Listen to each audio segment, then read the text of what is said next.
Olá, Jeane. Oi, Alexandre. Tudo bem? Tudo bem com você? Tudo jóia. Podemos começar? Sim, podemos sim. Tá ótimo, então. Bom, gente, boa tarde. Meu nome é Alexandre Nardi. Eu sou advogado, MBA em Administração de Empresas pela GV, especialista em processamento de produtos para a saúde pela Universidade de La Coruña e diretor executivo da FAME Tecnologia Médica. Quero dar as boas-vindas para todos para o nosso primeiro webinar da FAME Treinamentos, que está sendo lançado hoje com o intuito de levar educação permanente para todos os profissionais que trabalham no processamento de produtos para a saúde. Essa série de encontros fará parte de um conjunto de palestras ministradas sempre por um profissional da área com experiência e capacitação para levar o que existe de mais moderno em boas práticas e normas legais, bem como evidências científicas para discussão com vocês, nossos convidados do setor, com o objetivo maior de trocarmos experiências e melhorarmos a prática no reprocessamento de dispositivos médicos. Nossa convidada como palestrante para a apresentação de hoje será a enfermeira, professora doutora Jeane Aparecida Gonzalez Bronzatti, doutora em Ciências pela Escola de Enfermagem da Universidade de São Paulo, mestre em Enfermagem também pela Escola de Enfermagem da USP, MBA em Gestão e Economia em Saúde pela Unifesp, entre outras qualificações, e que carrega em seu currículo mais de 25 anos de prática em CME. Nessa tarde, faremos a apresentação do tema A Importância da Limpeza dos Produtos para a Saúde na Prevenção da Infecção Hospitalar. E após a apresentação, serão respondidas as perguntas enviadas por vocês, as quais podem ser enviadas a qualquer tempo durante a apresentação. Agradeço a doutora Jeane pela participação, a quem agora passo a palavra. Por favor, Jeane. Bom, quero agradecer à FAME pelo convite e agradecer ao Alexandre, em especial, pela oportunidade, tá? Então, como ele disse, eu vou começar a compartilhar meus slides com vocês, né? Vamos estar falando aí sobre limpeza, né?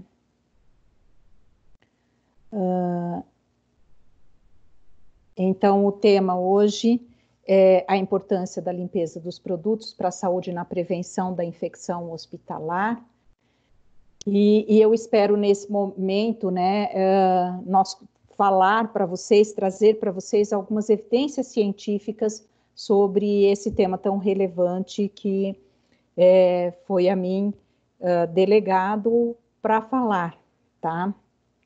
E eu gostaria de começar a falar sobre esse tema, abordando um pouquinho as expectativas dos nossos pacientes, né? Então, assim, o sentido de nós existirmos e de nós trabalharmos é nós podermos cuidar dos nossos pacientes. E quando a gente fala de processamento de produtos para a saúde, nem sempre a gente pensa em qual é a expectativa do nosso cliente, paciente, quando ele chega na sala de cirurgia, quando ele chega dentro do hospital que nós trabalhamos, né? E em 2011, num summit sobre reprocessamento, foi discutido que todos os produtos para a saúde de múltiplo uso, né, que a grande expectativa dos pacientes é que quando eles entram na instituição de saúde, o mínimo que eles esperam é que os produtos que vão ser utilizados, né, no procedimento que eles foram realizar, que sejam novos ou que estejam nas mesmas condições que os novos, né? Por quê? Porque todos nós, enquanto paciente, nós acreditamos que a probabilidade de ocorrer um evento adverso, de nós adquirirmos qualquer outra patologia, quando nós entramos numa instituição de saúde, é menor se utilizarmos no nosso corpo, na nossa assistência, um material nas mesmas condições que um novo, né? Nenhum de nós gostaríamos de entrar dentro de uma instituição de saúde e nos informarem que o produto ele foi já utilizado, mas que as condições dele não está muito adequado. Isso geraria com certeza um pânico, né, e uma grande insegurança dos pacientes. Só que essa expectativa dos pacientes ultimamente, ela tem sido abalada, né, pelos relatos das infecções graves decorrentes de processamento incorreto de produtos de múltiplo uso, né, colocando em xeque o domínio e o conhecimento que envolvem esse assunto. Então, assim, eu vou começar a relatar a partir de agora e mostrar evidências de inúmeros casos, né, surtos infecciosos decorrente do processamento inadequado dos produtos para a saúde. Então, em 2016, nós tivemos aí na Grande São Paulo 24 pacientes submetidos à cirurgia de catarata, dos quais 22 perderam a visão decorrente de uma infecção por pseudomonas aeruginosas. Desses 24 pacientes, um foi a óbito. Então, assim, foi um surto infeccioso, né, bastante grave, que ocorreu há pouco tempo. Em 2015, nós tivemos nos Estados Unidos um surto infeccioso em 100 pacientes submetidos à endoscopia retrógrada para colangiopancreatografia, que apresentaram infecções por enterobactéria resistente a carbapenem, Klebsiella e Escherichia coli. Desses 100 pacientes, alguns foram a óbito.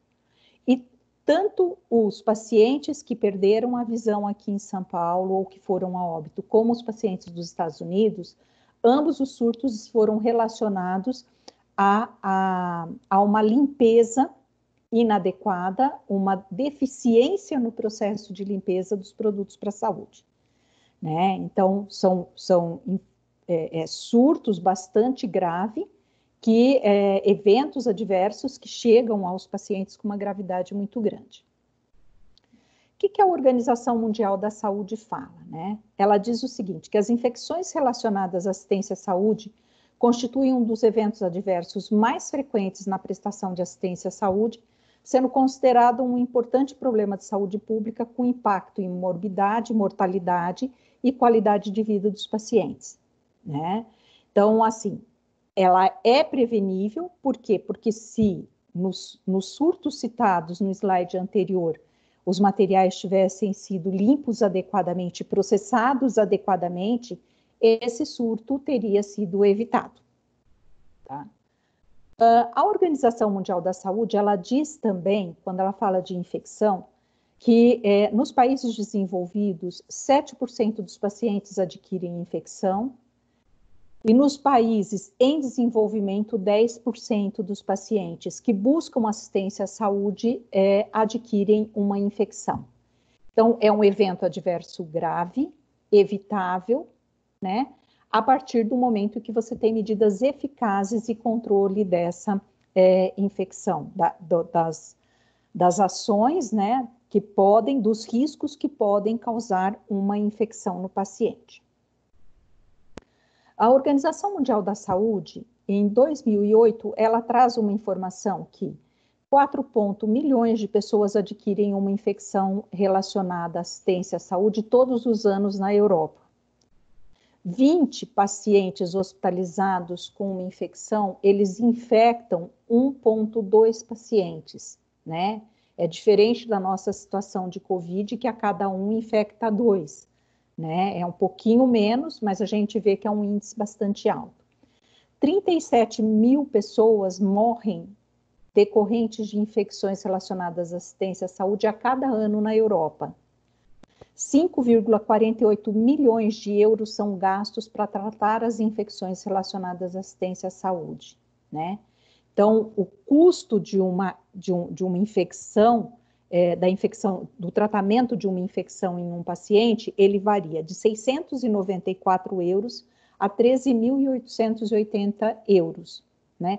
52% desse custo está relacionado ao tempo extra de assistência de enfermagem e cuidados médicos durante o período que ele fica internado, e o tempo adicional de internação para cuidado das infecções varia de 5 a 40 dias. Então, é um tempo muito longo para quem busca saúde numa instituição, para quem busca tratar o seu problema, né, e sair de uma instituição de saúde com o seu problema resolvido, e não com um problema adicional.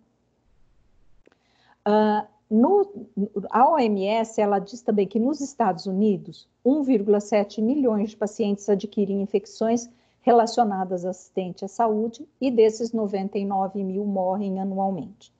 Então, são dados que eu estou trazendo da Organização Mundial da Saúde, que são muito graves, né? A gente está diante de um surto infeccioso, diante de uma pandemia, e a gente, neste momento, nós estamos diariamente, ou a cada hora, nós temos os dados estatísticos na nossa mão, na internet, na televisão. Isso está acontecendo por conta de uma pandemia que se instalou no mundo, né? Mas nós não temos esses dados que eu estou apresentando, eles não são mostrados todo dia ou todo momento para nós na televisão ou nas mídias sociais.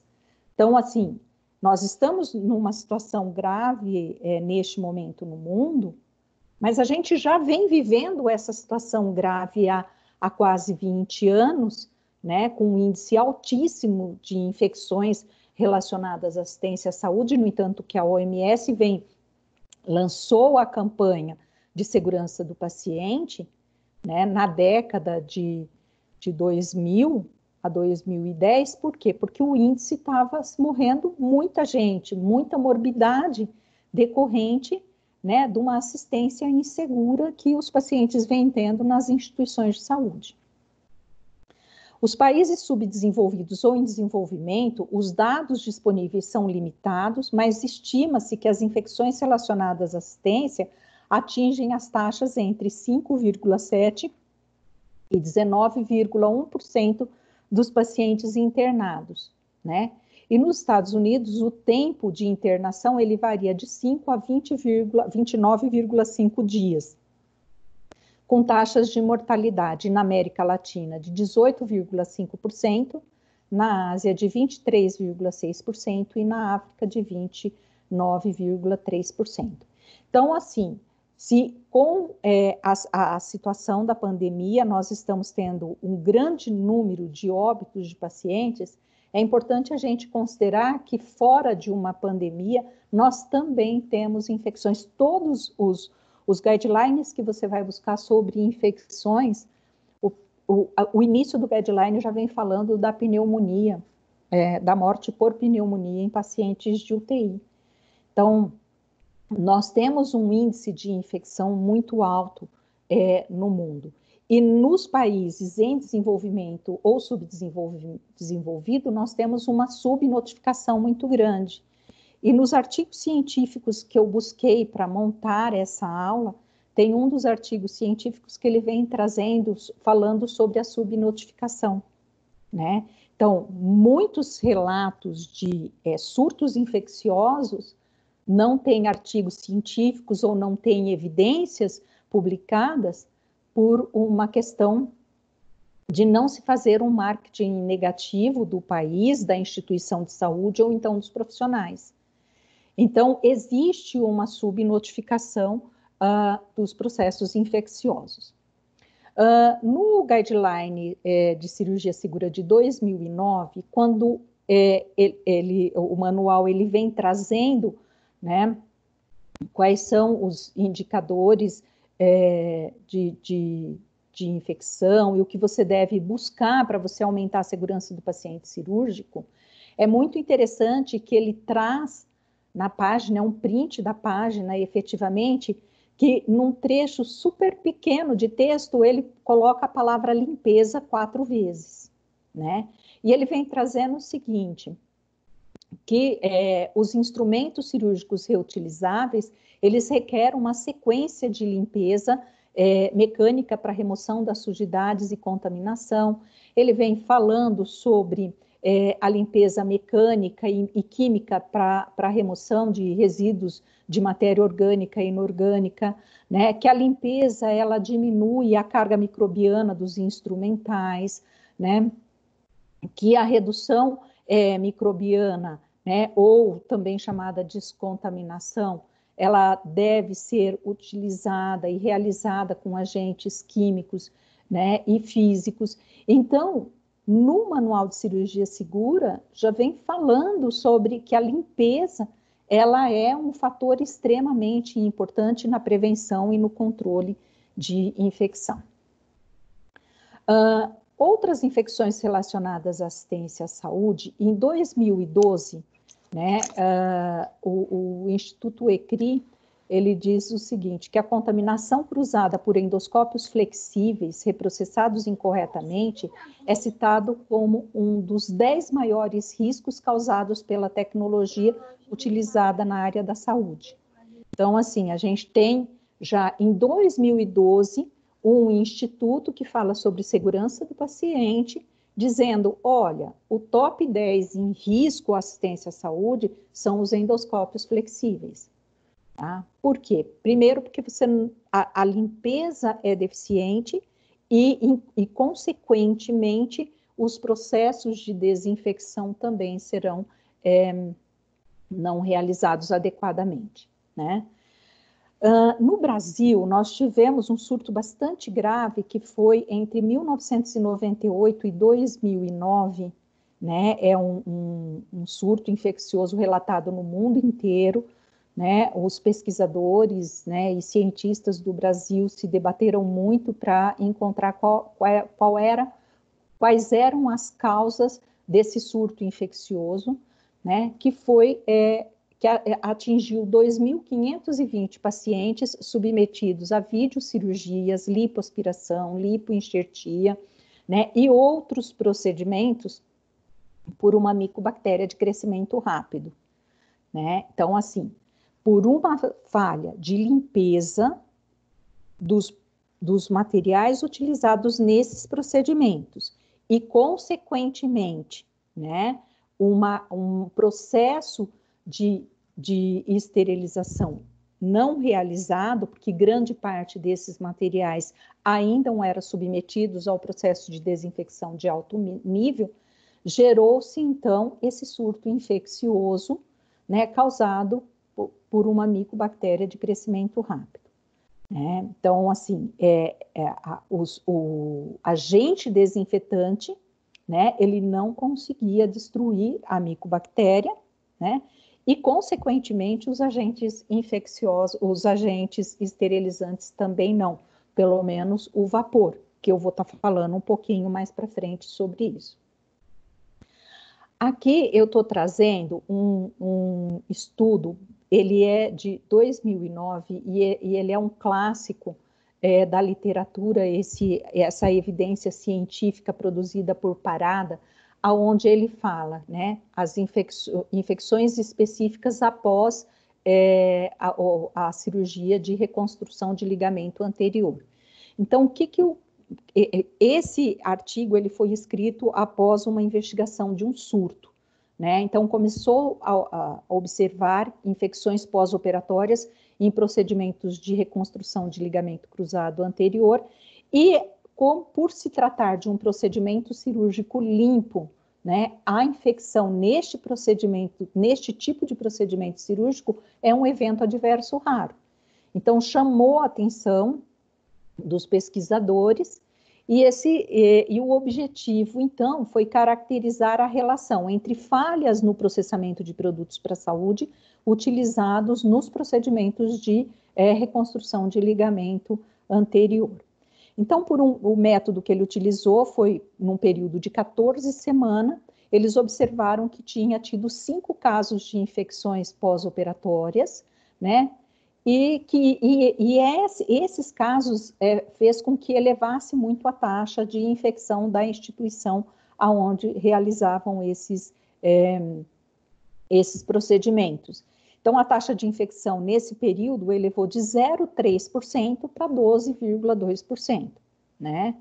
Uma coisa que os investigadores observaram é que não houve falha técnica durante o ato cirúrgico em nenhum dos casos, né? Então, fizeram uma busca nos relatórios cirúrgicos e não encontraram nenhum tipo de falha técnica.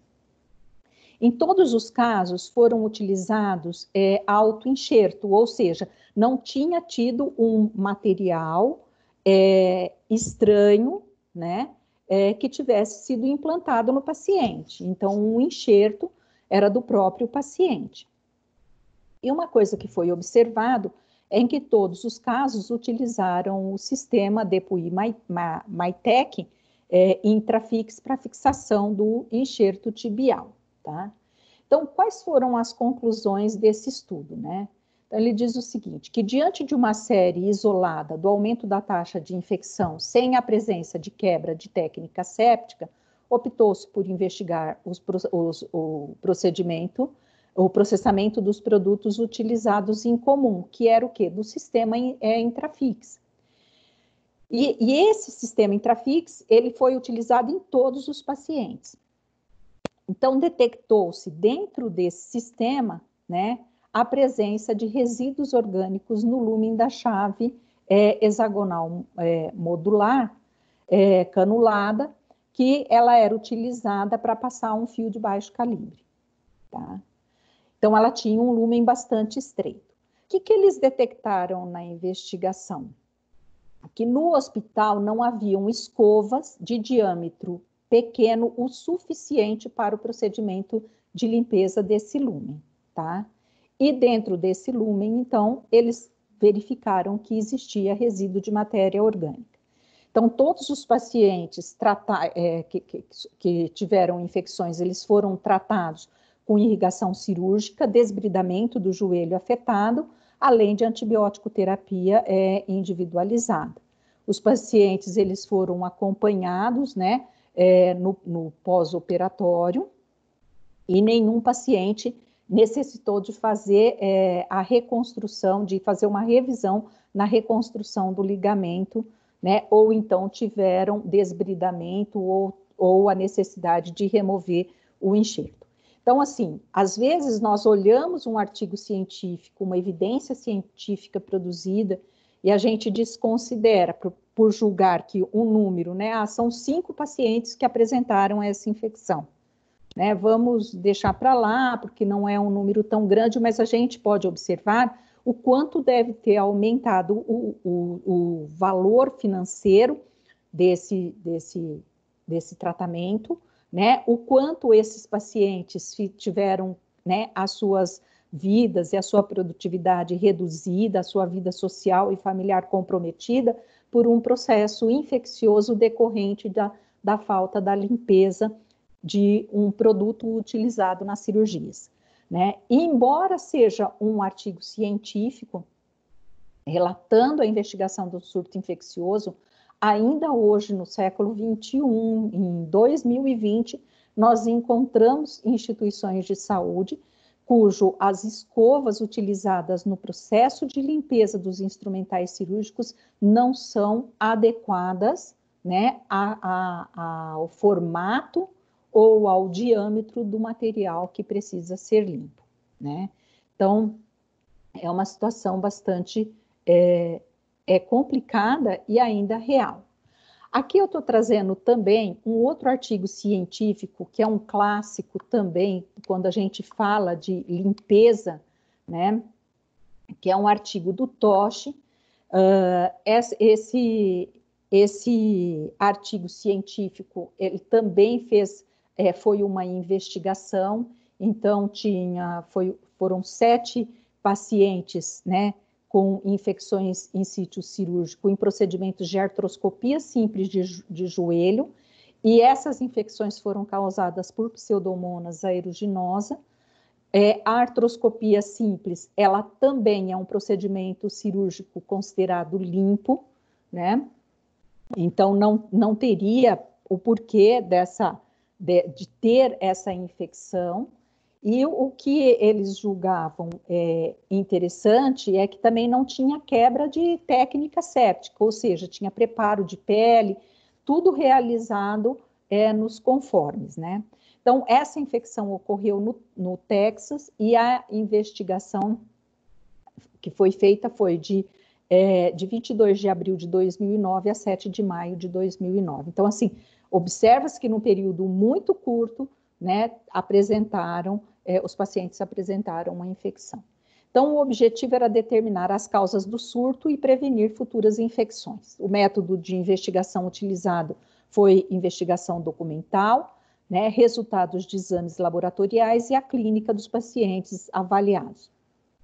Então, eles buscaram também avaliar as práticas de processamento dos instrumentos cirúrgicos, né, que foram revisadas, e os lúmens dos instrumentos cirúrgicos canulados foram inspecionados com boroscópio para avaliar a limpeza, visto que eles não conseguiam correlacionar as infecções à assistência durante o ato operatório, tá?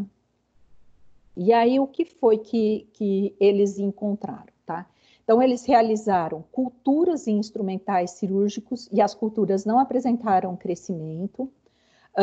Na avaliação dos instrumentos canulados de artroscopia, eles conseguiram, através da visualização com o boroscópio, verificar que tinha resíduos de tecidos retidos no lúmen, tá? Das cânulas de entrada e saída da peça de mão, ou seja, naquela parte canulada que faz a irrigação do sistema Shaver. Nenhum caso adicional ocorreu após a implementação de alterações nos protocolos de limpeza dos instrumentos cirúrgicos, tá? E após esse surto, o FDA ele divulgou um alerta de segurança sobre a preocupação com a retenção de fragmentos de cartilagem no lúmen dos shavers, né? Então, embora esses casos tenham ocorrido em 2009, o artigo científico ele foi publicado em 2011. Então, como conclusão, os autores chegam que as infecções estavam relacionadas à contaminação do instrumento cirúrgico com Pseudomonas aeruginosa durante o reprocessamento do instrumento. Os resíduos orgânicos retidos nas cânulas da peça de mão do shaver permitiram que as bactérias sobrevivessem aos procedimentos de esterilização. Então, no shaver, na parte tubular do shaver, né, no lúmen, ficou retido resíduos de cartilagem e, por alguma falha no processo de cultura dos instrumentos, não conseguiram chegar a esse resíduo de cartilagem que propiciou o crescimento da Pseudomonas aeruginosa e, no decorrer do procedimento cirúrgico, esse micro-organismo, então, ele era introduzido na cavidade cirúrgica, produzindo, então, uma infecção nesses pacientes. Um outro caso, né, de Saltworth, em 2014, ele vem trazendo um relato, né, um artigo que ele publicou falando sobre infecções e exposições, né, reportando os incidentes associados ao insucesso na descontaminação de instrumentos reutilizáveis. Inclusive, nesse artigo científico, ele traz o caso do Brasil, né, das infecções pela micobactéria, né, pelo surto infeccioso pela micobactéria. Então, esse artigo ele diz o seguinte, que instrumentos cirúrgicos reutilizáveis é uma via potencial para a transmissão de agentes patogênicos entre pacientes em unidades de saúde. E, como tal, o processo de descontaminação entre os usos é um componente vital na prevenção de infecções associadas à saúde. E aí eu quero fazer uma colocação que não é só realizar o procedimento é importante, mas a gente tem que realizar o procedimento de limpeza, de descontaminação adequadamente, porque só realizar o processo, se não for adequado, vai ficar retido matéria orgânica, como eu acabei de relatar no artigo anterior, e vai ter crescimento microbiano e durante o procedimento cirúrgico esses micro-organismos serão introduzidos na ferida cirúrgica, que vai ser aí o start para um processo infeccioso. Nesse artigo, ele analisa surtos e incidentes relatados e associados à descontaminação inadequada dos instrumentos cirúrgicos, indicando possíveis armadilhas das práticas de descontaminação em todo o mundo. Então, não é um problema que nós temos aqui no Brasil, né? Por isso que eu trouxe os dados de infecções da Europa, dos Estados Unidos, e a gente sabe que acontece em todo o mundo. Então, ele buscou, através do banco de dados da literatura médica, utilizando o Medline e o Embase, eles foram pesquisados sistematicamente os artigos que detalhavam incidentes associados ao processamento de produtos para a saúde. E ele verificou que um grande número de incidentes envolviam a prática de desinfecção nos instrumentos cirúrgicos ao invés de esterilização, né? Então, assim, produtos classificados de acordo com a classificação do SPALD, produtos críticos sendo submetidos a processo de desinfecção, né? Ao invés de serem submetidos ao processo de esterilização como recomendado, como de acordo com a classificação de SPALD, né?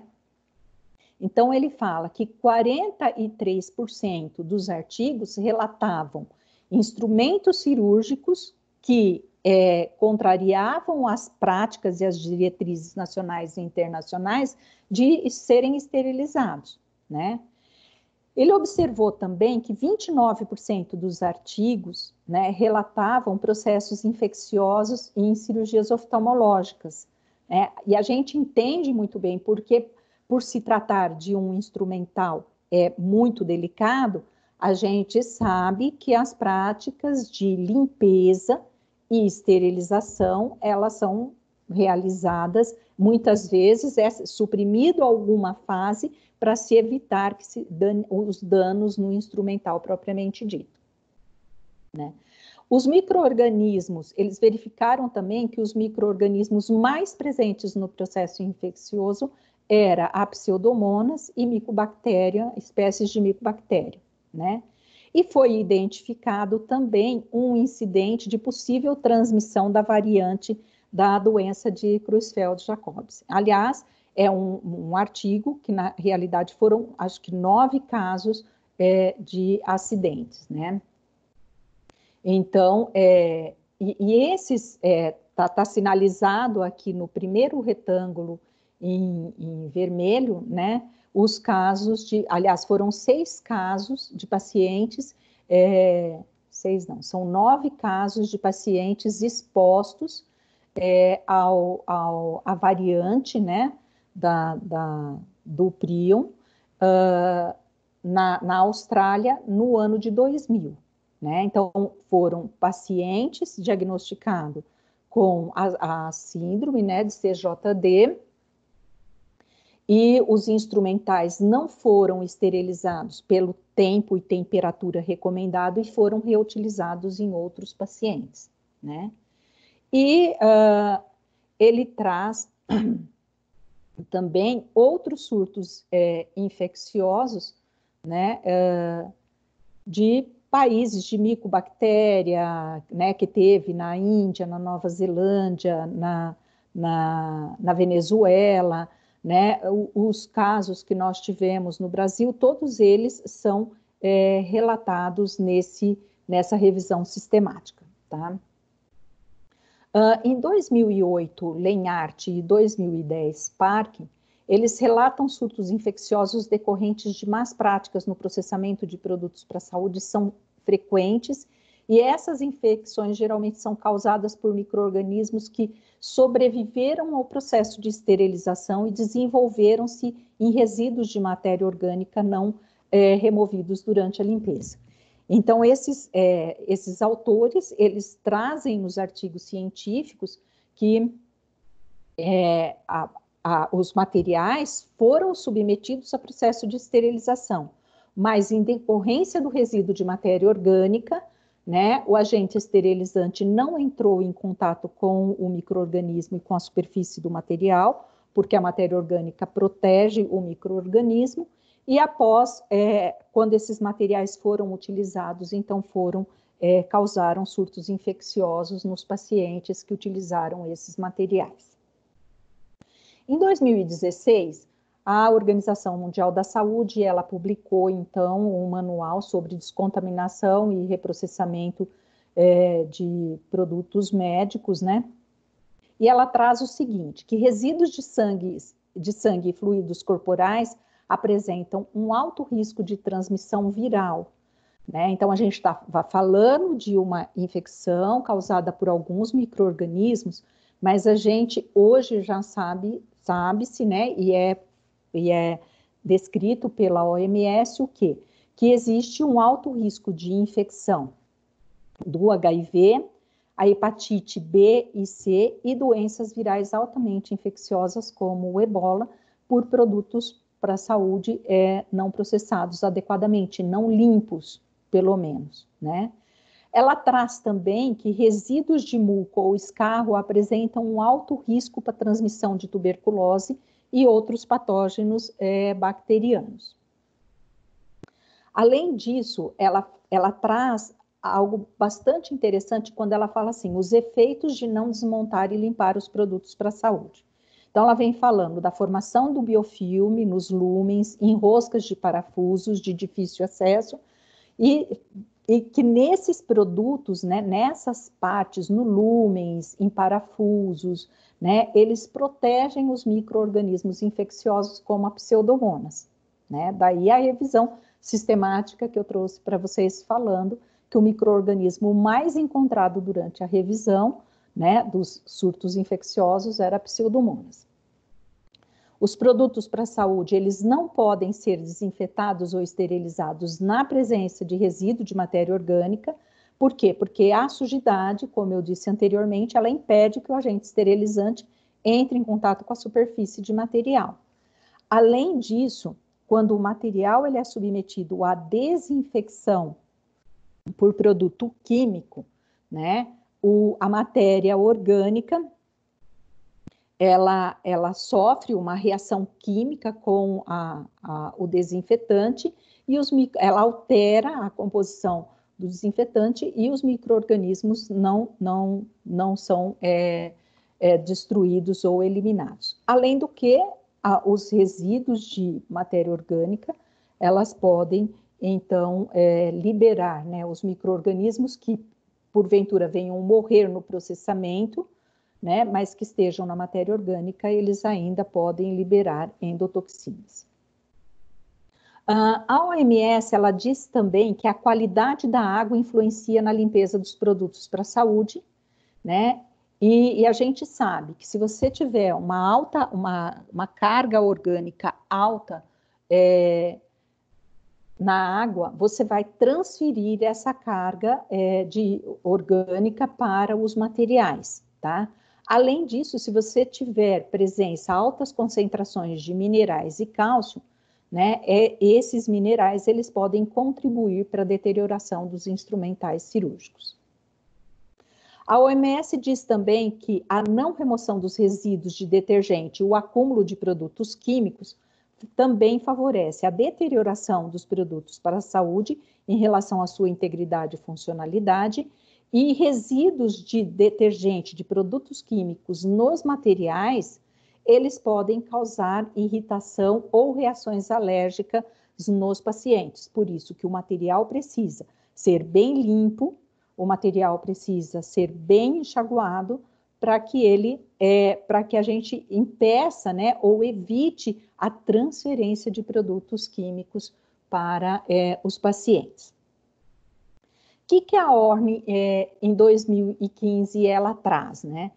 Ela traz que o sangue seco e outros minerais orgânicos podem favorecer a corrosão e deterioração de instrumentos e também formar biofilme, que a matéria orgânica, né, e carga biológica ressecada dificultam a remoção e podem comprometer a eficácia dos processos subsequentes e, portanto, a etapa, né, da limpeza, ela é extremamente importante e que a primeira limpeza dos instrumentos deve ser no seu ponto de uso, com o objetivo de prevenir a formação de biofilme. Então, que a sujidade grosseira, a gente volta, né, a reforçar a importância da limpeza no intraoperatório dos instrumentais cirúrgicos. Eu tenho falado muito para os instrumentadores cirúrgicos para eles retomarem essa técnica que tinha sido abandonada, né, por eles mesmos, porque é uma atividade que só o instrumentador pode realizar, é a limpeza do instrumental durante o ato operatório. E logo em seguida, ao término da cirurgia, dentro das possibilidades, deve-se iniciar o processo de limpeza o mais rápido possível. Se não for possível iniciar rapidamente a limpeza do instrumental, ele deve, então, ser umectado para evitar o ressecamento da matéria orgânica sobre o material.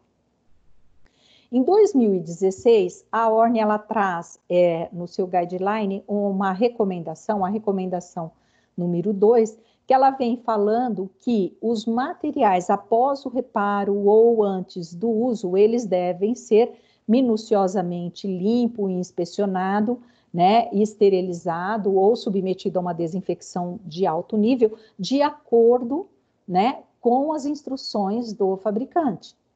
Tá? Que é uma outra ação importante que nós devemos considerar, que é seguir as instruções de uso do fabricante. Quando a gente fala em instruções de uso, é da forma como utilizar, mas também da forma como se processar esse material.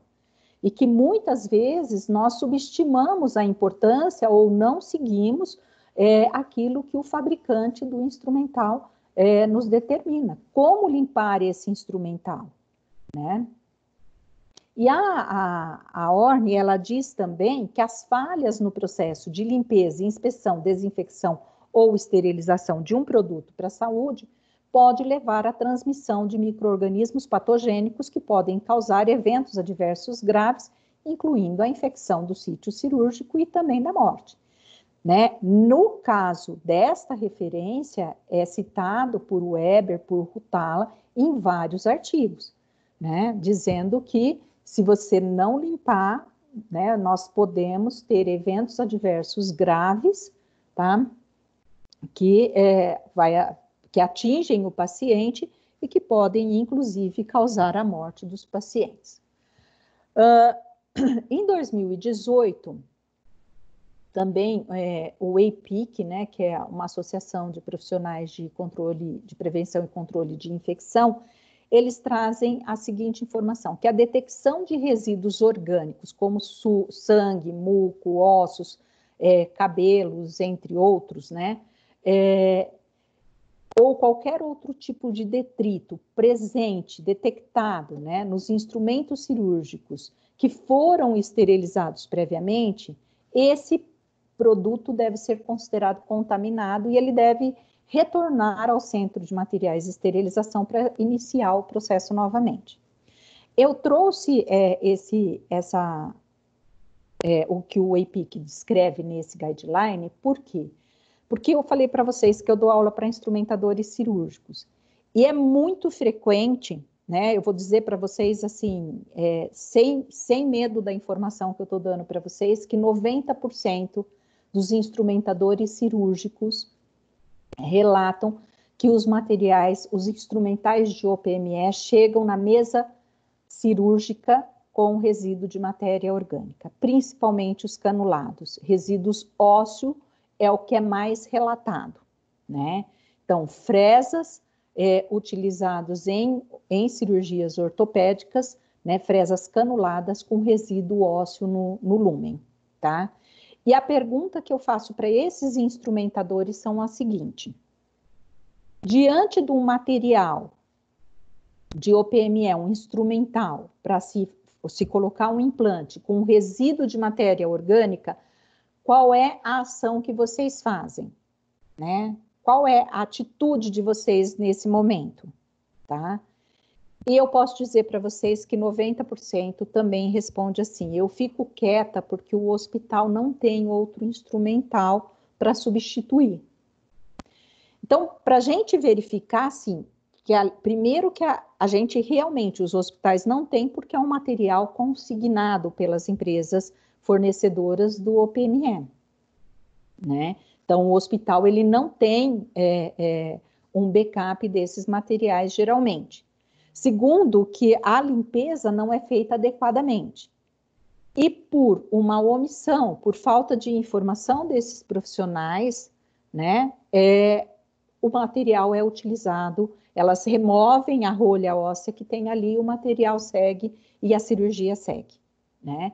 Então, diante de todos os riscos infecciosos que eu trouxe, das evidências que eu trouxe até o momento, eu chamo a atenção de todos que estão assistindo a aula para que a gente conscientize, né, os nossos profissionais, que a gente treine os nossos profissionais a limpar adequadamente os instrumentos cirúrgicos, né? Não só os utilizados nas cirurgias com implante, mas em todas as cirurgias. Por quê? Qualquer material orgânico que fica, né, retido dentro de um instrumental, ele vai estar transferindo, né, uma infecção para o paciente, seja uma infecção viral, seja um outro tipo de processo infeccioso. E quando isto acontece, o que o guideline do IPIC diz é o seguinte, que a equipe que trabalha no pré-operatório, ela deve realizar uma avaliação de risco, né, para determinar qualquer ação corretiva adicional no processo. Que a gente percebe que é outra coisa que a gente não faz. Aconteceu a sujeira, tem a sujidade no material, eu vou recolher esse material quando eu tenho a possibilidade de repor, eu vou recolher esse material, vou fazer o processamento, mas a gente não faz uma análise de risco para a gente mudar o processo. O que é que efetivamente acontece? Por que que esse material saiu sujo? Né? E eu acho que é aí que a gente tem que ter uma ação muito grande.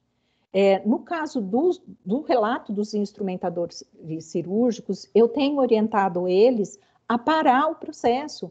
Tem um material sujo, chama o enfermeiro do centro cirúrgico, do centro de materiais, comunica ao cirurgião. A decisão de continuar ou não o procedimento, ou se tem alguma outra opção, é do enfermeiro e do médico.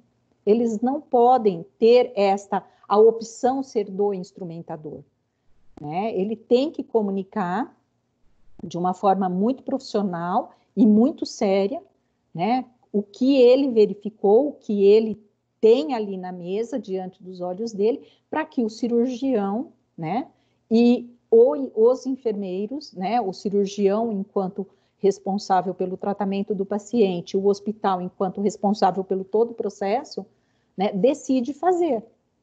E aí eu falo para todos que estão me ouvindo, que a gente precisa melhorar o processo de limpeza dos instrumentos cirúrgicos e de todos os materiais utilizados na assistência ao paciente. Este guideline, ele vem trazendo também, quando a gente fala dos cuidados que a gente precisa ter no intraoperatório para reduzir os índices de infecção, ele fala sobre a inserção, né, de materiais biomédicos contaminados, né, ou o uso de instrumentos que tenha sido inadequadamente limpos ou esterilizados. Então, que é algo que a gente precisa evitar. Se nós queremos trabalhar com segurança do paciente, com prevenção de infecções na assistência à saúde, nós temos que limpar bem o material. Bom, então, assim, eu trouxe até o momento várias evidências científicas encontradas na literatura, né, e nos guidelines. Mas, em 2019, eu pude comprovar que, é claro, como enfermeira por muitos anos, dentro de um centro de materiais e esterilização, dentro de um bloco cirúrgico, às vezes a gente acaba se questionando, será que efetivamente uma autoclave, o vapor saturado sob pressão, a 134 graus, não vai, né, destruir mesmo esse micro-organismo? Então, fazendo o meu doutorado, eu fui estudar, né, o processo, fui desenvolver protocolos de limpeza de materiais canulados, né? Eu trabalhei especificamente cânulas de lipoaspiração, por ser um material de difícil limpeza, porque ele tem um fundo cego. A sujidade é uma sujidade difícil de remover, que é a gordura, né, em grande quantidade. E, num determinado momento, a gente até se pergunta por que estudar cânula de lipoaspiração se ela está removendo material orgânico do corpo do paciente. Mas quando você acompanha procedimentos de lipoaspiração, você observa que a cânula ela tem mais de uma função. Não só de remover a gordura do corpo do paciente, mas ela também tem a função de descolar o tecido gorduroso, remover, e ela, no início do procedimento, ela tem a função que é a de injeção da solução tumescente na área a ser lipoaspirada, né, que é uma solução utilizada para esse tipo de procedimento. Então, estudando a cânula, desenvolvendo os protocolos de limpeza, né, eu criei 6 protocolos de limpeza, utilizando os detergentes comercialmente disponíveis, né? Tanto o alcalino quanto o enzimático. Usei alcalino forte, alcalino fraco, utilizei os enzimáticos e as tecnologias existentes. E dos 6 protocolos que eu desenvolvi, após a utilização desses protocolos de limpeza nas cânulas, eu utilizava uma técnica para extrair resíduo de gordura do lúmen da cânula. E, para minha surpresa, nos 6 protocolos eu consegui extrair resíduo de gordura, após o processo de limpeza que eu realizava, tá? Muito bem, diante desses protocolos terem funcionado, mas não terem sido tão eficazes, eu tive o mais eficaz, eu tive o menos eficaz, né? Os que eu consegui remover menor quantidade de gordura e maior quantidade de gordura, eu peguei essas quantidades de gordura e inoculei nela a micobactéria abscesso subespécie maciliense, INCQS 00594, que é exatamente o micro-organismo que causou o surto infeccioso no Brasil, nos 2.520 pacientes, né? E submeti essas cânulas de lipoaspiração ao processo de esterilização por 1,5 minutos, né? Que é o tempo padrão para destruição de 1 milhão de esporos, né? É um tempo suficiente para você esterilizar, né? E aí eu também submeti parte dessas cânulas, né, com a micobactéria inoculada na gordura, por 3 minutos de esterilização, atingindo aí o nível de segurança de esterilização a 134 graus. E, para minha surpresa, eu tive os micro-organismos crescendo, né? Então, após esse processo, todas essas cânulas foram colocadas em meio de cultura e foi-se determinado até 90 dias de incubação dessas cânulas no meio de cultura. E eu tive, assim, os mais diversos momentos de crescimento de micro-organismo. Então, eu tive micro-organismos que cresceram com 5 dias, 6 dias, 7 dias, 10 dias, 30 dias, 60 dias, 90 dias tinha micro-organismo crescendo, né? E assim, a quantidade de sujidade que eu tinha de gordura removida do interior do lúmen dessas cânulas era uma quantidade muito, muito, muito pequena. Vamos supor, 6 microlitros, né? É uma quantidade muito pequenininha. E cresceu o micro-organismo. Então, assim, a minha tese de doutorado, ela traz a evidência, né? Eu consegui evidenciar para mim mesma e comprovar que, olha, se eu tiver uma quantidade pequena de matéria orgânica, ela vai proteger o micro-organismo. E detalhe, gente, a micobactéria, se você pegar só ela, ela morre a 100 graus.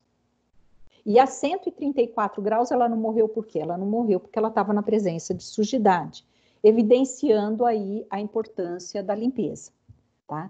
E da mesma forma que a micobactéria não morreu, eu testei o Stearotermófilos, que nós utilizamos para monitorar os processos de esterilização, e o Bacillus Stearotermófilos também não morreu, né? Ele também sobreviveu à esterilização, né, pelo vapor saturado sob pressão a 134 graus por 1 minuto e meio e 3 minutos.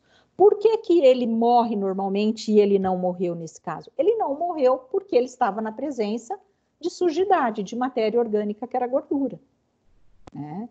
Então, isso trazendo para vocês a importância da limpeza. Se o material ele não estiver bem limpo, eu não vou conseguir esterilizar o material. E detalhe, dependendo do micro-organismo, eu vou estar transferindo esse micro-organismo. O paciente pode ser uma pseudomonas, pode ser uma bicobactéria, né? Que tem tratamento, vai depender também da reação, é claro, do sistema imunológico do paciente, da quantidade de materiais de micro-organismo inoculado, mas tem micro-organismos, né? Tem vírus que não tem tratamento. Como nós estamos diante de uma pandemia por um vírus que a gente ainda não tem um tratamento definido.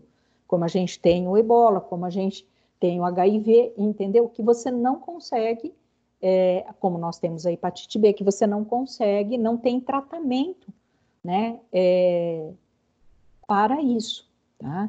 Então, a limpeza é extremamente importante. E aí, quando eu falo de limpeza, eu quero chamar vocês para fazer uma reflexão sobre limpeza.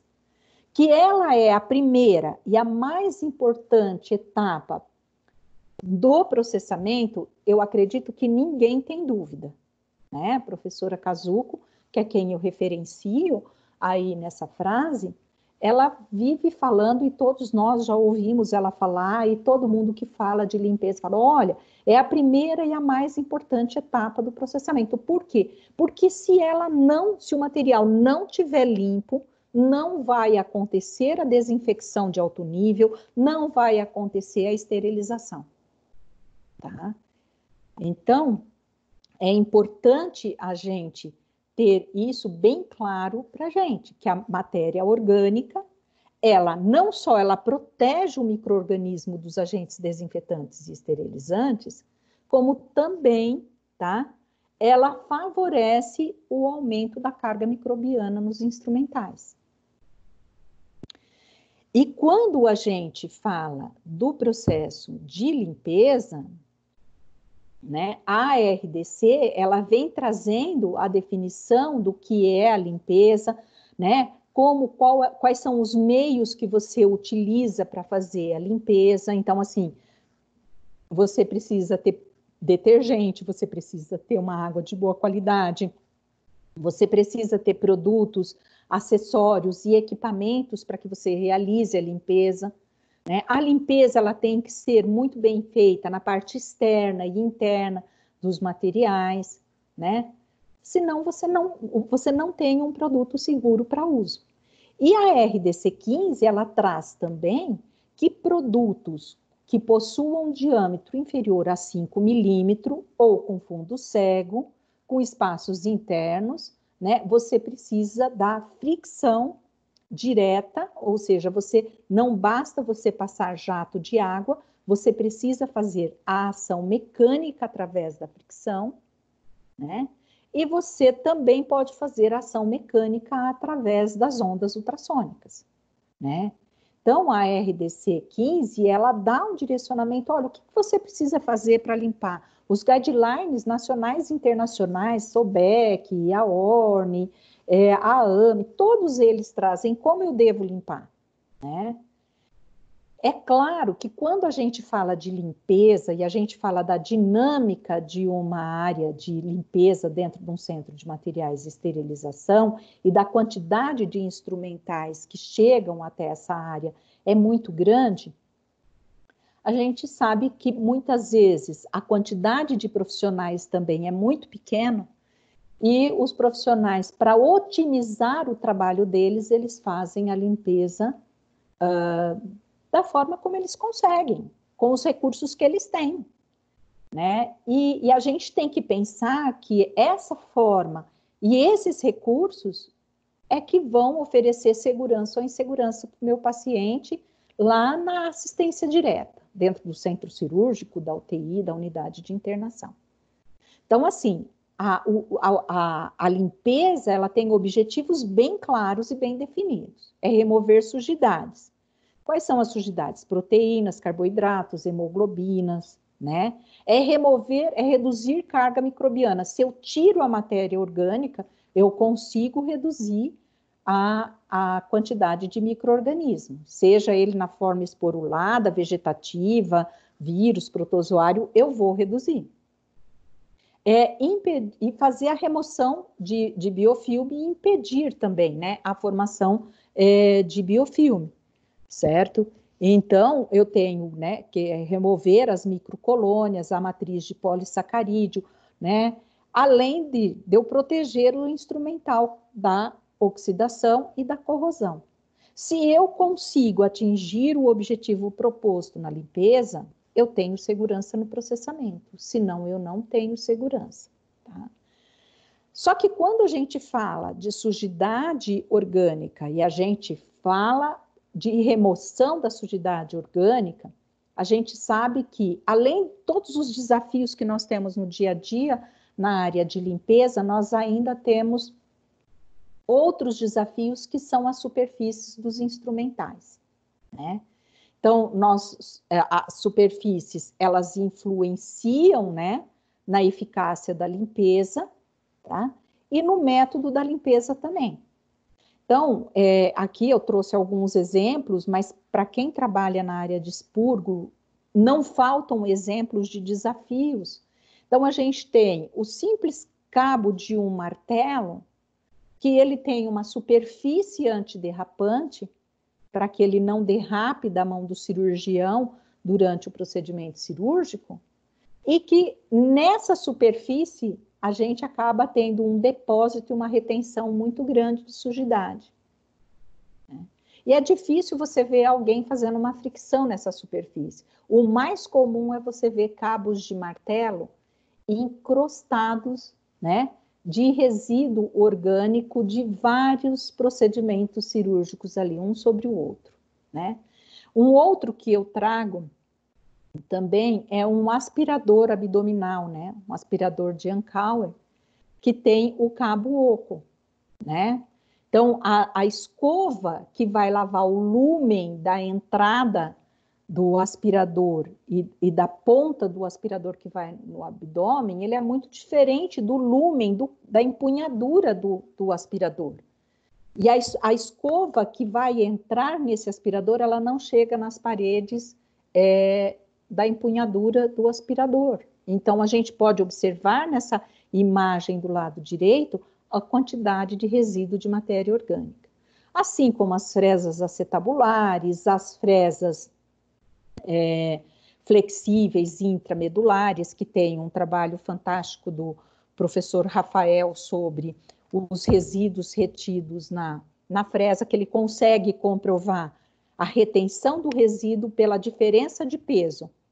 Ele pega uma fresa nova, pesa e começa a sujar e lavar a fresa, e o peso da fresa vai aumentando a cada contaminação e limpeza. Por quê? Porque vai ficando resíduo ósseo e resíduo de matéria orgânica ali dentro, né?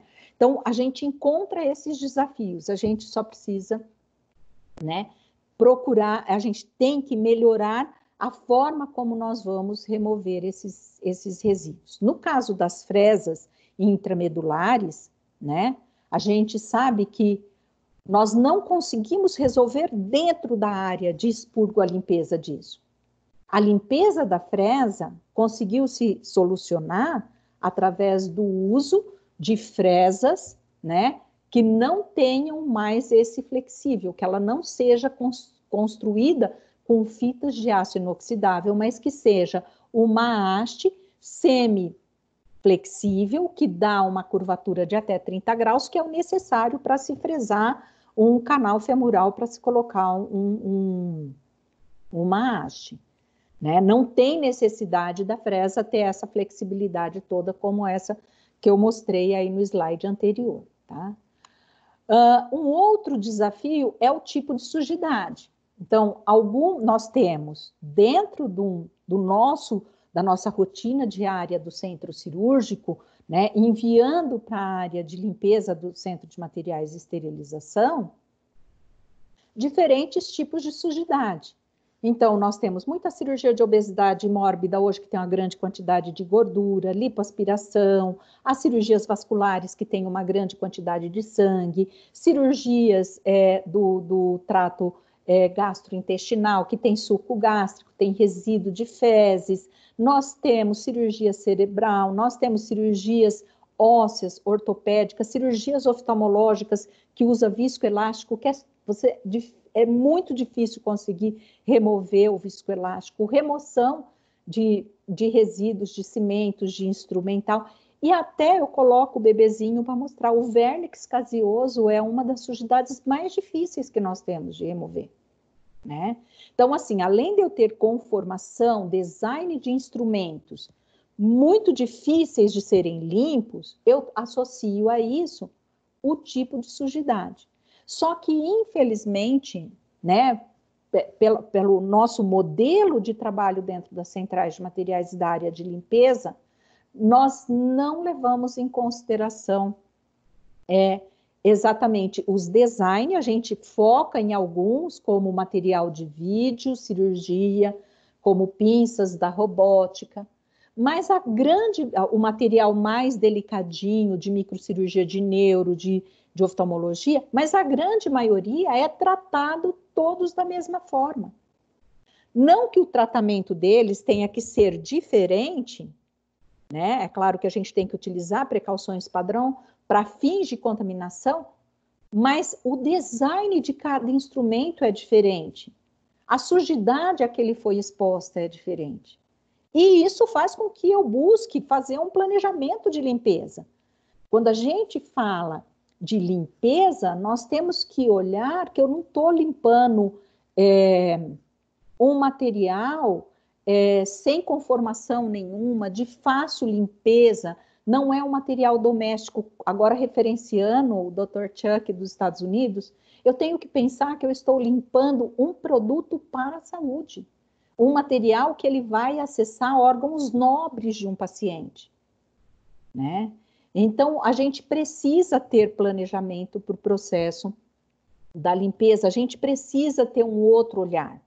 Então, quando eu chamo vocês para fazer uma reflexão, eu acho importante a gente pensar, eu tenho um processo de limpeza planejado, né?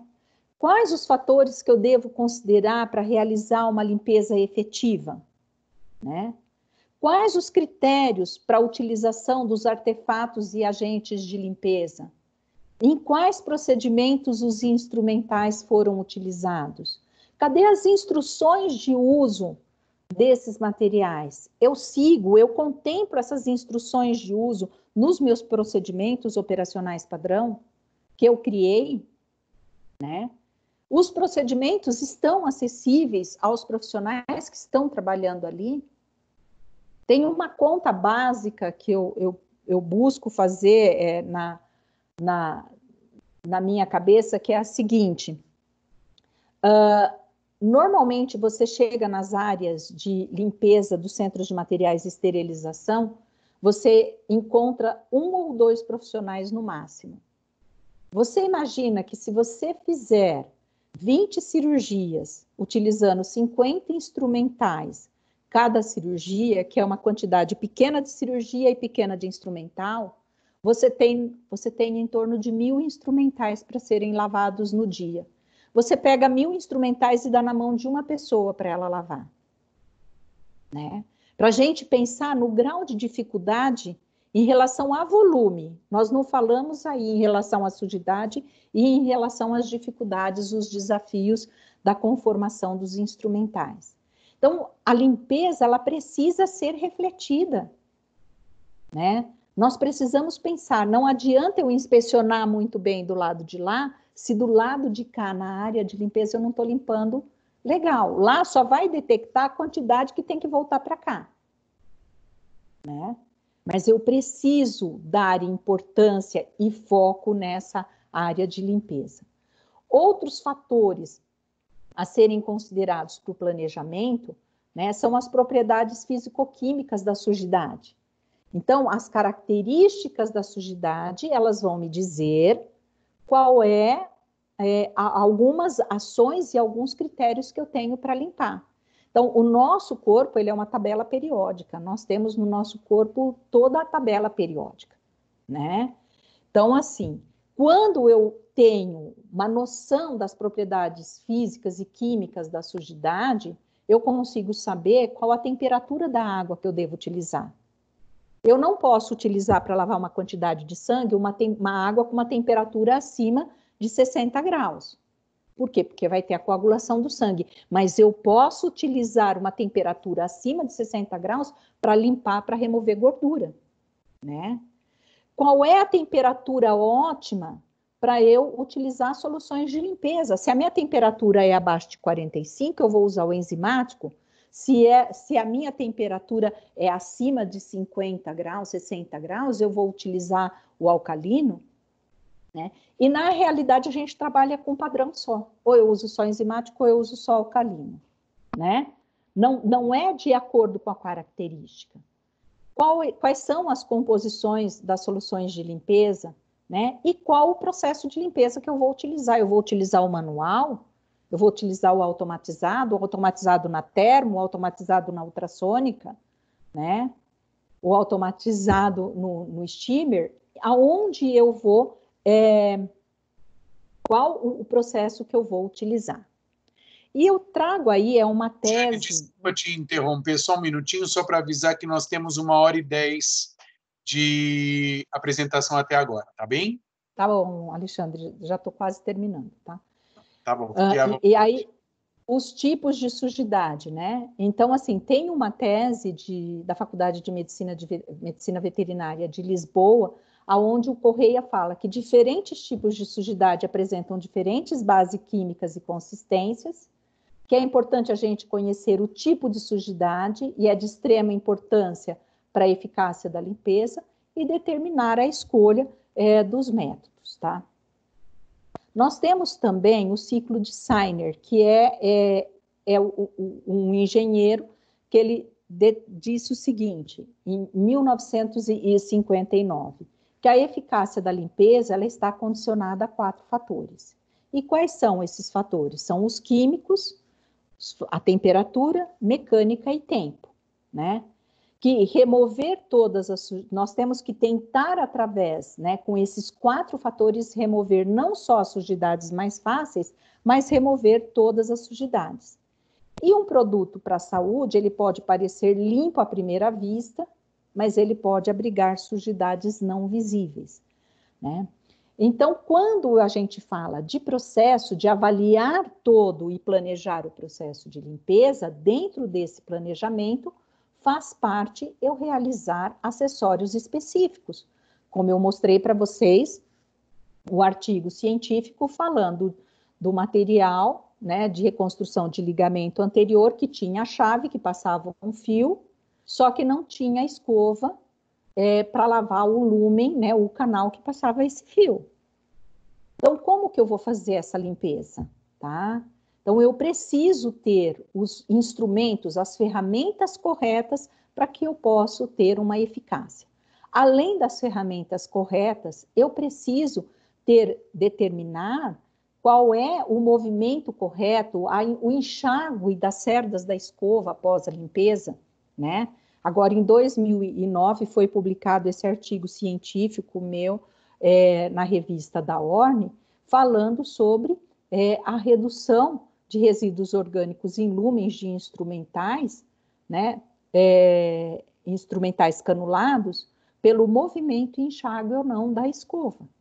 Então, é preciso que a gente encontre, né, uma forma para que a gente desenhe o nosso protocolo com ações eficazes, utilizando instrumentos eficazes, né? Além disso, nós precisamos saber o que é que nós vamos utilizar na limpeza. Nós vamos utilizar o steamer, nós vamos complementar com ultrassônica, vamos complementar a limpeza com a lavadora termodesinfetadora, né? E fazer o monitoramento. Então, assim, não basta só dentro eu cuidar do processo e não monitorar. Porque eu só consigo saber se o meu processo está adequado ou não se eu conseguir comprovar que a minha limpeza foi eficaz, né? E a própria RDC 15, ela traz, né, no artigo 73, que é obrigatório o monitoramento com periodicidade definida em protocolo elaborado pelo CME da limpeza dos produtos para a saúde e dos equipamentos automatizados. Então, eu tenho que ter dispositivos para monitorar, né, a capacidade dos meus equipamentos de limpar, assim como verificar se os meus instrumentos, né, lavados nesses equipamentos estão saindo limpos. E se não estão saindo limpos, o porquê que não estão. Então, quando a RDC ela traz a questão do monitoramento, ela fala em vários artigos o que deve ser feito. Então, no artigo 74, ela fala do monitoramento da água, ela fala da qualificação dos equipamentos, quanto à qualificação de instalação, operação e desempenho. No artigo 76, ela fala, né, da limpeza dos produtos para a saúde manual ou automatizado, deve ter inspeção visual com lentes intensificadoras, o monitoramento periódico dos equipamentos. No artigo 24, ela fala sobre o POP, a elaboração do procedimento operacional padrão. Depois ela fala sobre o monitoramento dos processos com indicadores. No artigo 29, ela fala sobre o preparo, né, e a capacitação dos profissionais que estão trabalhando na área de limpeza.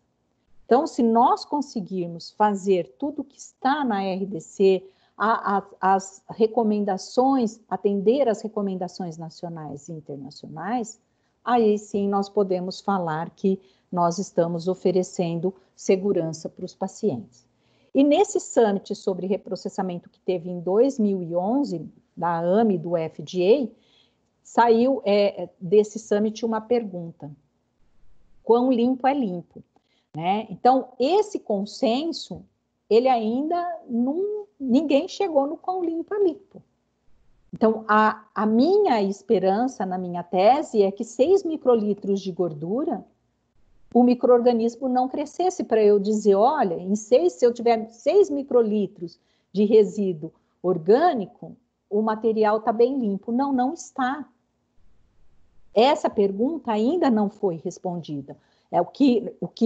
Ela foi respondida parcialmente. Quão limpo é limpo? 6 microlitros de matéria orgânica, se tiver gordura, os micro-organismos vão sobreviver, tá?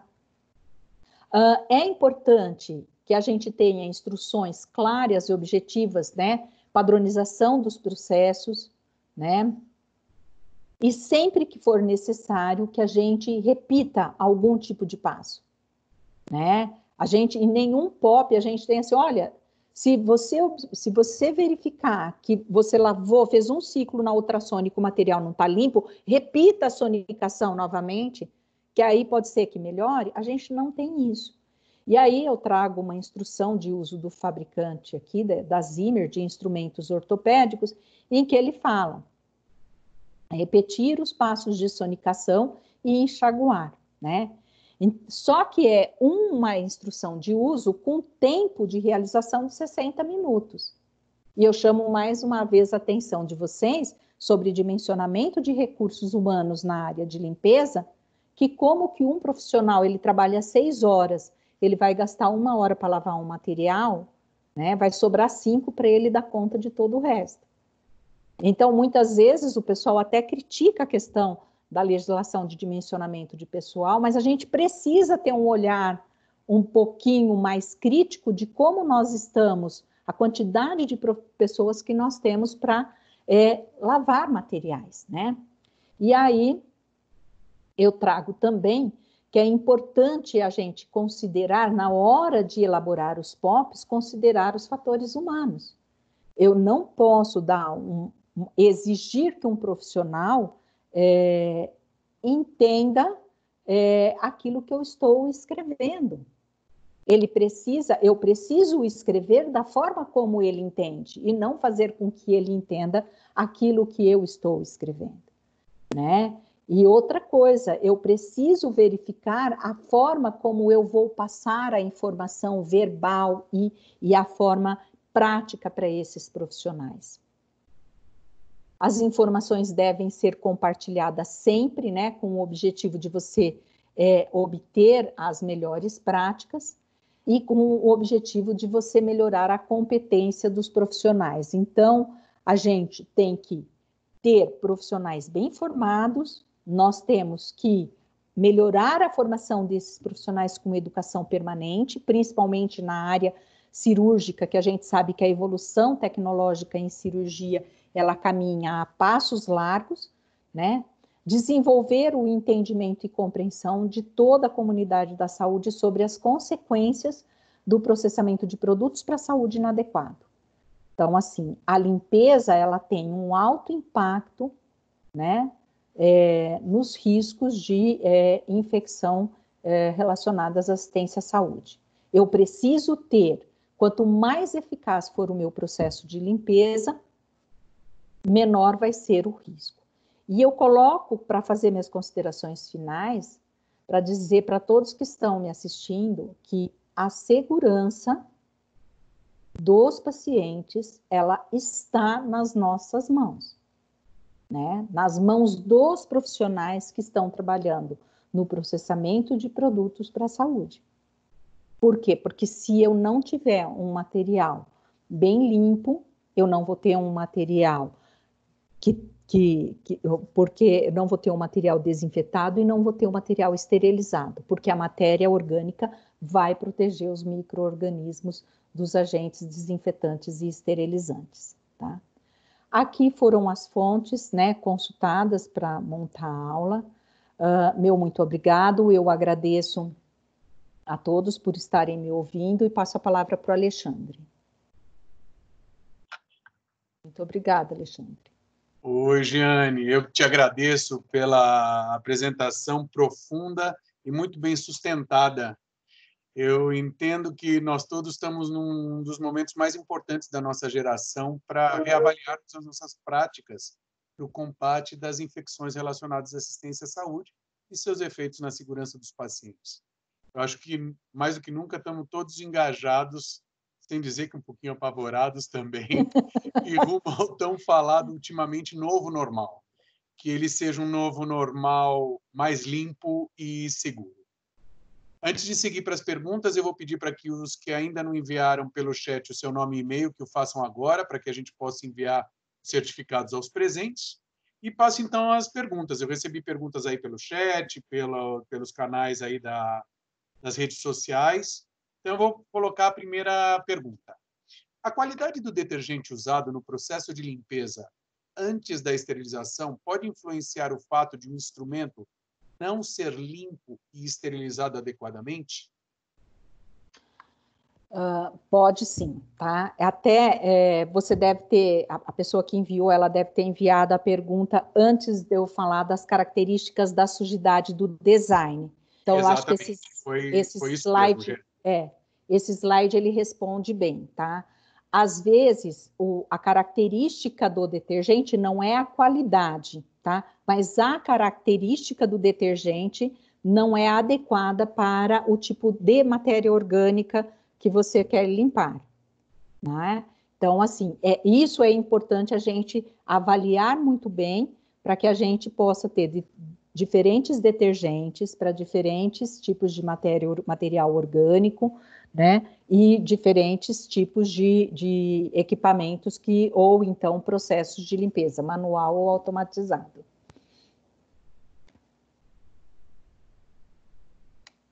Perfeito, Giane. Vamos para a próxima. Deixa eu só aproveitar aqui, porque a gente está recebendo alguns agradecimentos queridos de alguns profissionais que eu agradeço por estarem presentes. A Léa Pereira de Souza acabou de mandar um abraço, um obrigado pela oportunidade de estar participando desse webinar extremamente embasado cientificamente. Vindo de você, Léa, é um grande elogio. Muito obrigado pela presença e por estar aqui junto com a gente. E eu vou passar para a próxima. Léa. E eu vou passar aqui para a próxima pergunta. Zane, obrigada. Obrigada, Zane. Obrigada, Alexandre. Saudade, querida. Sentadinha no sofá. Faz muito bem. Vamos lá para a próxima pergunta. Você falou de materiais que não foram processados corretamente durante a tua apresentação. Com o aparecimento cada vez mais rápido de instrumentos cirúrgicos cada vez mais complexos, isso sem falar dos consignados, como saber qual a forma correta para limpar e desinfetar esse material? Bom, a primeira, tá? Instruções de uso do fabricante. É ela que vai dar todo o direcionamento de como você vai fazer, né? Então, assim, hoje nós temos uma NBR, a 17664 aqui no Brasil, que fala sobre as instruções de uso. Embora ela seja uma NBR, por ela ser uma NBR, não é uma obrigatoriedade, mas é uma boa prática que os fabricantes tenham, né? Só que nós, enquanto consumidores, a gente não tem o hábito de exigir isso, né? E quando você exige, eles falam, olha, faça da forma de acordo com o protocolo do hospital. Não. Quem construiu o material foi você tem que me dar as diretrizes de como fazer isso. Porque se eu fizer indevidamente, eu vou estar colocando o paciente em risco e muitas vezes também colocando o material em risco durante o processo, né? Então, essa responsabilidade aí também tem que ser do fabricante. Então, é o primeiro partindo deste ponto, instruções de uso. A partir das instruções de uso, eu vou estar seguindo, então, as recomendações nacionais e internacionais, lembrando que RDC 15 é legislação no país e a gente tem que seguir. Perfeito. Mais uma leitura aqui de um agradecimento a Michele Silva. Boa tarde, excelente tema, obrigado pela oportunidade em participar. Tive o prazer de conhecer a doutora Giane na Sobec e também em Cuiabá, Mato Grosso. Obrigado, Michele, pela tua presença, viu? Obrigado, Michele. Beijão. Vou passar para a próxima pergunta. Mesmo tendo uma lavadora desinfetadora, você considera importante a limpeza manual? Considero. Uma coisa importante para nós profissionais é que, assim, um tipo de limpeza, ele não elimina o outro, tá? Os processos, tanto o automatizado como o manual, dentro das instruções, seguindo instruções de uso de fabricante, os cuidados que cada material requer, uma complementa a outra, tá? Eu não posso pegar uma ótica, entendeu? E fazer uma limpeza manual e complementar com uma automatizada, porque o material é delicado o suficiente e não permite. Mas eu posso pegar um aspirador, lavar ele manualmente, né? Até porque ele é canulado, complementar na lavadora ultrassônica para você encaminhar para a área de processamento. Então, assim, a limpeza manual, ela é importante e ela é eficaz. Às vezes, ela não é tão eficaz sozinha. Ela precisa ser complementada, tá ok? Mas é um método eficaz. Tá ótimo. Eu estou aqui com uma série, depois eu vou passar para você todos os agradecimentos, que nós estamos recebendo vários aqui. Muito obrigado a todos pela presença, pessoal de várias partes aí do do Brasil e do exterior. Tem algumas pessoas perguntando se os slides vão ser disponibilizados. A gente ainda vai... Sim, vão, eu vou cobrir isso daqui. Nós estamos aqui com agradecimentos da Ellen Oliveira, do Hospital Adventista Silvestre do Rio de Janeiro, Rosilane, Márcio, enfim, temos vários agradecimentos, eu vou passar todos para a Giane, mas eu vou gastar esses últimos minutinhos aqui, que a gente tem mais 5 minutos só, com o restante das perguntas aqui. Tem uma pergunta aqui que é a seguinte: como saber se a limpeza foi bem sucedida? Você falou em monitorar com frequência. Com que frequência? A frequência deveria ser... normalmente, a recomendação é por amostragem, tá? No Brasil, alguns hospitais seguem amostragem por período de trabalho. Então, eu pego uma caixa de instrumental durante o período da manhã, outra durante o período da tarde, e faço o monitoramento da limpeza do instrumental daquela caixa. Pego uma pinça daquela caixa. Aí eu vou te falar a minha opinião, tá? Enquanto profissional. A gente sabe que custos é algo que impacta muito no centro de materiais, mas o ideal é que eu monitorasse todas as caixas, tá? Eu não digo que eu vou fazer em 100% dos instrumentais, mas que eu fizesse por amostragem, por caixa, e que eu definisse o material de maior dificuldade para que eu pudesse fazer o monitoramento. Porque o que eu tiver mais desafio, se ele saiu limpo, o de menor desafio também vai ter tido o mesmo resultado, tá? Então, isso é o que eu, Giane, penso, mas a gente sabe que pelo custo, normalmente os profissionais fazem o monitoramento do equipamento diariamente, recomendação também da RDC 15, né, determinação, não recomendação, recomendação dos órgãos e as sociedades internacionais. Agora, o monitoramento do instrumental, o pessoal acaba fazendo por amostragem, uma caixa, um instrumental ou 2 de uma caixa por período. A meu ver, deveria ser uma amostragem por caixa, né? Tá ótimo. Gênio, eu vou para a última pergunta. Nós temos 2 minutinhos só, mas vieram tantas perguntas interessantes, mas eu acho que essa daqui é uma pergunta bastante, como foi citada, né? Eu acho que ela é provocadora, porque a gente está numa época de pandemia e foi perguntado, hoje, qual seria a abordagem a um mutirão de catarata com essa nova realidade? Bom, foi uma boa pergunta com relação ao Covid. Nós não temos alteração na forma de processamento de produtos para a saúde. A gente mantém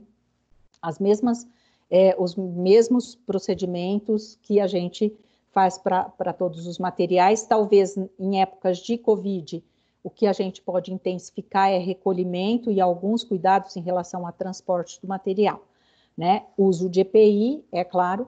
Agora, com relação a mutirão de catarata, né, e eu citei o surto infeccioso que nós tivemos, o importante é o uso de material, o material ser processado adequadamente entre cada procedimento. O que é o adequadamente? Bem limpo, tá?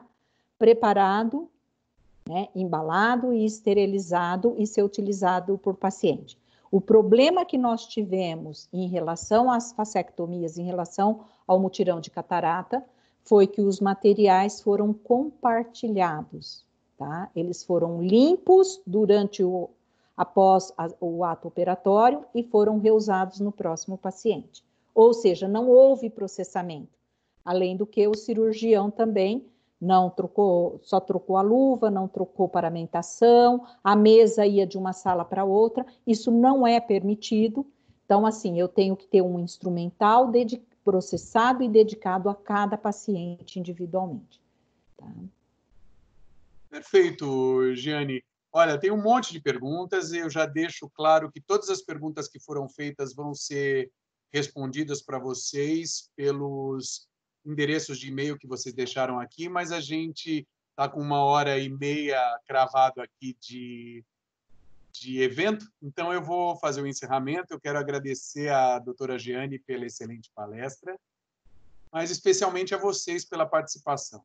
Nosso compromisso é com a saúde, e para isso manteremos esse canal aberto com webinars mensais, que serão comunicados a todos com antecedência, e esse convite pode ser encaminhado a todos os seus contatos que possam se beneficiar, então, dessas informações que estão sendo passadas e discutidas aqui por nós. Vocês podem também acessar o nosso site e as redes sociais para maiores informações sobre o Programa de Educação Permanente da FAME Tecnologia Médica e demais conteúdos que temos por lá. Aproveitem para curtir nossas páginas, para receberem esses avisos e conteúdos também pelas redes sociais. Os participantes desse webinar receberão a apresentação dessa tarde, juntamente com uma pesquisa de opinião, de onde vamos tirar as sugestões para a melhoria contínua desse trabalho, e vão receber também o certificado de participação. Eu desejo a todos uma boa noite e eu espero ver a todos aqui novamente na nossa próxima oportunidade. Grande abraço e obrigado a todos. Boa noite. Boa noite, obrigado a todos, tá? E continuamos aí à disposição de vocês pela FAME.